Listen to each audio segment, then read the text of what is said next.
Ciao ragazzi, io sono Transuto e bentornati sul mio canale. Oggi nuova recensione, ma non di una macchinetta nuova, bensì di una Canon EOS M50. La vediamo meglio dopo la sigla.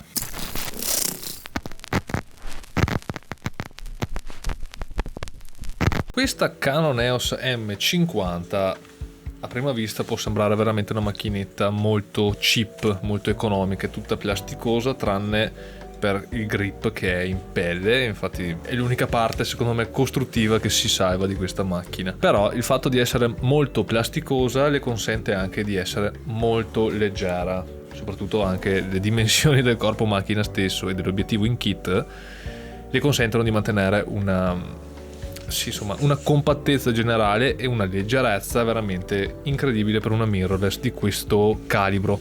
Parliamo di 390 grammi solo corpo, con batterie e scheda inclusa. Come al solito non mi dilungherò nelle specifiche tecniche, vi lascio semplicemente un link qui sotto in descrizione dove potete andare a leggere tutte le sue caratteristiche.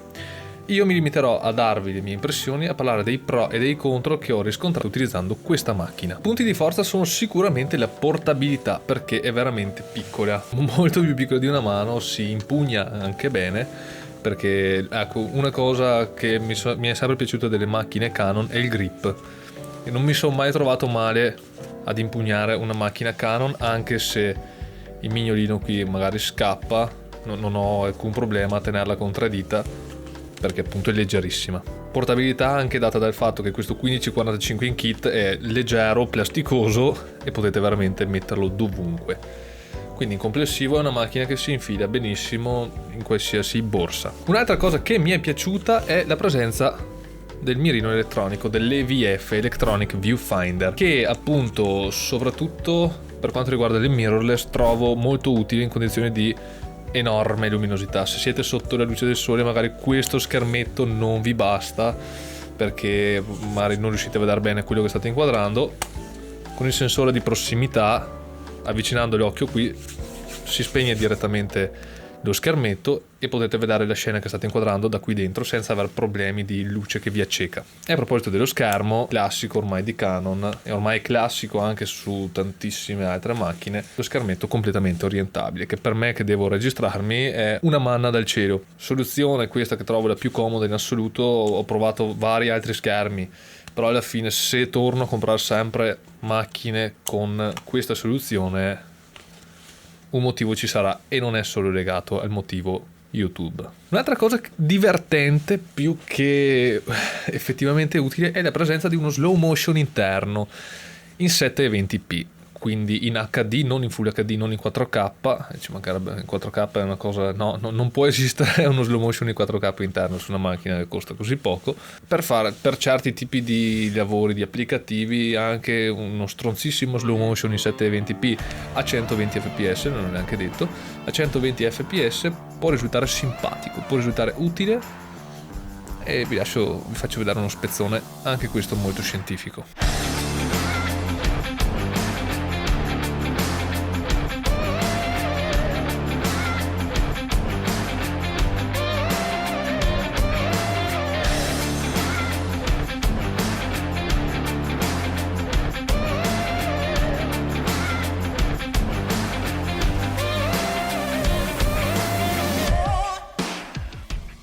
Ecco, un'altra cosa che mi è piaciuta e che non può più mancare nelle macchine dei nostri tempi, soprattutto in queste mirrorless, è la presenza di un ingresso jack per microfono esterno. Un'altra cosa utile, che l'ho detta anche per la Sony ZV-1 e che dirò per questa XT200 sicuramente, è la possibilità di essere usata come webcam. Le webcam sono tecnologicamente rimaste al 2008 e il fatto di poter usare questa per fare le nostre live, ma non solo riguardo Twitch e cose simili, anche se siete una persona magari appassionata di fotografia, nel tempo libero insomma vi piace usare macchine del genere per fare delle foto, però vi trovate spesso, come ad esempio in questo periodo di quarantena, a fare delle conferenze online, insomma utilizzare questa, cioè avere la possibilità di usare questa per inquadrarvi rispetto magari alla webcam integrata del portatile,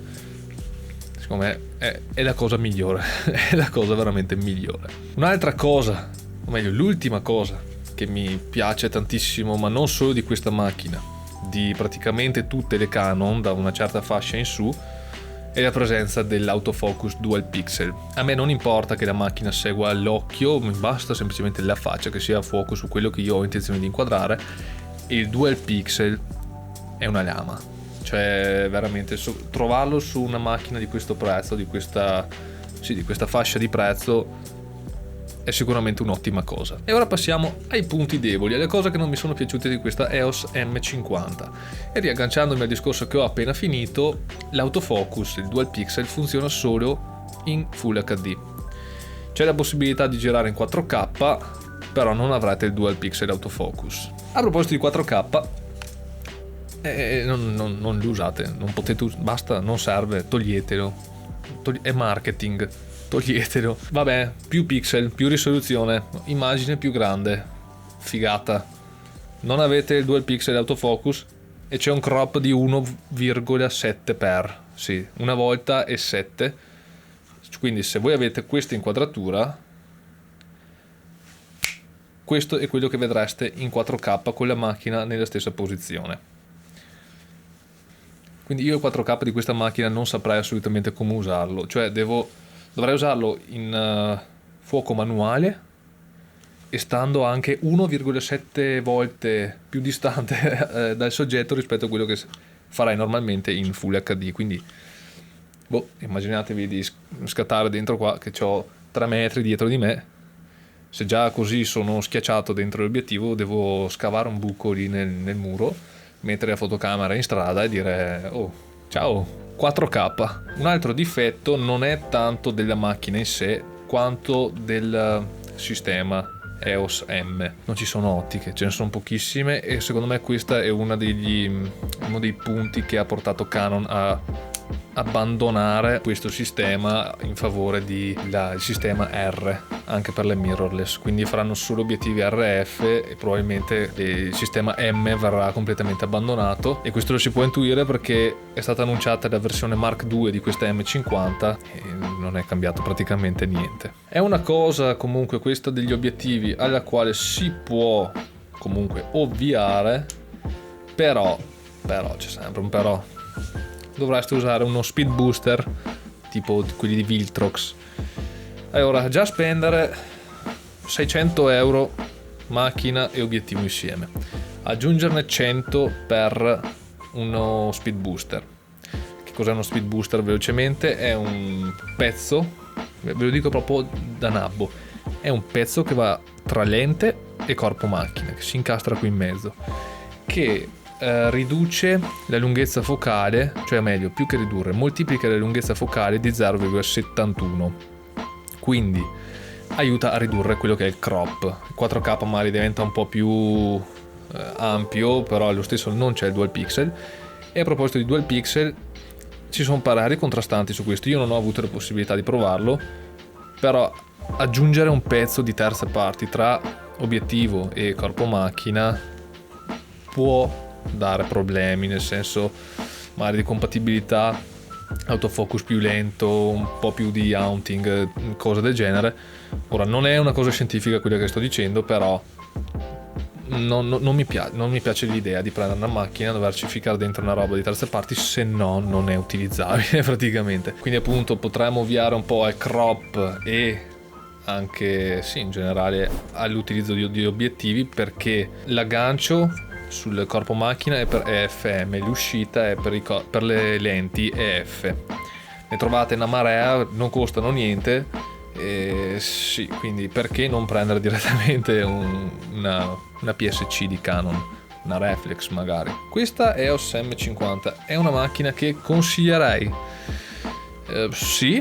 a patto di dimenticarsi che esiste il 4K, perché una volta che vi siete dimenticati, avete proprio cancellato il 4K da questa macchina, usarla come macchina Full HD, cioè se pensate come ho un bel Full HD con il dual pixel senza crop, cioè vabbè quello suo di Canon per 1.6, però senza ulteriore crop. Ho anche la possibilità di fare uno slow motion interno alla macchina, vabbè in 720p, ma non noterete chissà che differenza con il 1080.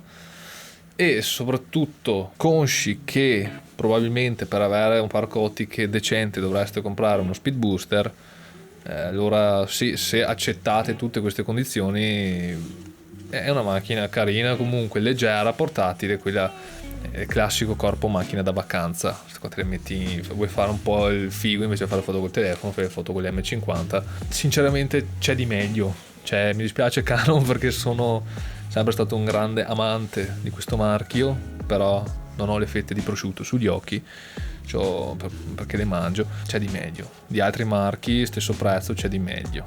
Tipo per 650 nuova su Amazon con obiettivo 12-60 c'è la G80, vecchissima ma tutto un altro mondo. Questa macchina purtroppo la vedo un po' abbandonata a se stessa, da Canon in primis, perché non vedo supporto, non vedo voglia di continuare in questa strada. Hanno preferito fare la serie R e andare avanti con quella. Quindi sì, questa macchina è destinata probabilmente a rimanere sugli scaffali invenduta, e a meno che non ve la tirino dietro, secondo me quello è il suo posto. In ogni caso, se voi possedete o avete provato un M50, fatemi sapere qui sotto nei commenti cosa ne pensate, se vi siete trovati bene, se vi siete trovati male, se vi trovate in accordo o in disaccordo con quello che ho detto io. Ovviamente non è una recensione super tecnica, quelle che durano 40 minuti, è una mia impressione riguardo questa macchina, e le mie recensioni su questo canale vogliono essere proprio questo. Non voglio, di tecnici bravissimi ce ne sono tantissimi in giro, voglio dare uno sguardo più umano a ciò che poi probabilmente potreste decidere di acquistare. Io per oggi ho concluso, ti ringrazio di essere arrivato fino a qui. Se il video ti è piaciuto lascia mi piace e puoi iscriverti per non perdere altre recensioni, come ad esempio quella degli XT200 che arriverà a brevissimo. Ci vediamo la settimana prossima con un nuovo video, a presto!